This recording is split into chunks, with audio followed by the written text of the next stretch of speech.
Cilak lu paling harganya gope guys. Beli 3 lu bayar 1.500. Harga plastiknya udah naik jadi 5.000. Jadi lebih mahal plastik lu dibanding harga cilak lu. Ujung-ujungnya ya lu kalau belanja di warteg udah harus siap bayar plastiknya jadi lebih mahal bahkan dibanding harga gorengan lu sendiri. Memang realitanya di Indonesia harga plastik itu naik dan kemarin banyak yang bilang mahal. Gue bilang salah, harga plastik itu murah. Kenapa murah? Karena lu bulan depan lihat harga plastik makin mahal lagi. Jadi harga hari ini tuh murah guys. Dan teman-teman jangan salah. Krisis plastik, harga plastik yang melonjak tinggi bukan cuma di UMKM Indonesia. Jadi kalau kemarin gue lihat ada orang yang nyinyir, mereka bilang wah pemerintah nggak bisa kerja nih, si Wowo ngapain aja jalan-jalan melulu, harga plastik naik terus, UMKM mau kolaps nih, pemerintah nggak becus kata mereka. Satu hal yang kagak lu pahami dan semoga lu hari juga paham, krisis plastik ternyata bukan cuma terjadi di Indonesia bro, ternyata krisis plastik juga terjadi di tetangga kita, sampai mau negara miskin sampai negara maju kayak Korea Selatan lebih parah lagi.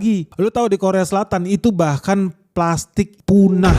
Dan bukan cuma di Korea Selatan, di Vietnam nih lu lihat Vietnam News. Krisis plastik makin parah di Vietnam. Bukan cuma harganya naik tapi barangnya juga langka. Di Vietnam itu lebih ekstrim. Naiknya itu bisa sampai hampir 3 kali lipat. Di Asia Nikkei lu bisa lihat gara-gara nafta semakin langka, orang Jepang juga panik. Karena di sana harga plastik naik tinggi. Bukan cuma plastik botol ya, plastik buat deterjen, plastik buat makanan, bahkan pengusaha bathtub juga banyak pakai plastik tuh, bikin ember lah, bikin gayung lah, makin kesini makin mahal. Dan kenaikannya juga udah makin gak masuk akal, bisa sampai 4 kali lipat kalau di Jepang. Dan pertanyaannya guys, kok bisa ini terjadi serempak di seluruh dunia? Bukan cuma kaki 5 UMKM Indonesia yang terdampak, tapi sampai Korea, Vietnam, Jepang, semua negara itu kena loh. Apa ini gara-gara penutupan Selat Hormuz guys? Kok bisa ya dampaknya sampai ke dunia plastik ya?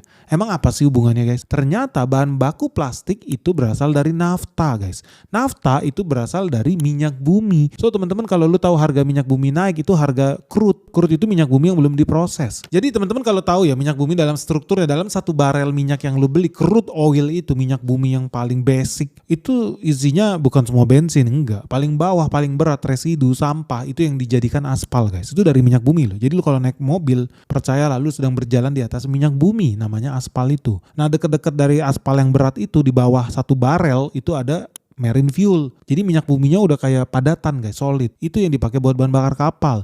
Nah naik sedikit itu lebih ringan. Ujung-ujungnya ya makin ringan jadi bensin lah, jadi Pertamax lah. Tapi sebelum jadi bensin yang ringan itu guys, di dalam 1 crude minyak bumi itu ada nafta. Nah dia agak ke tengah guys. Jadi di atasnya aspal, di atasnya marine fuel itu ada nafta. Nah nafta inilah yang kalau diproses karena dia lebih ringan dibanding aspal, lebih ringan dibandingkan marine fuel, inilah yang diproses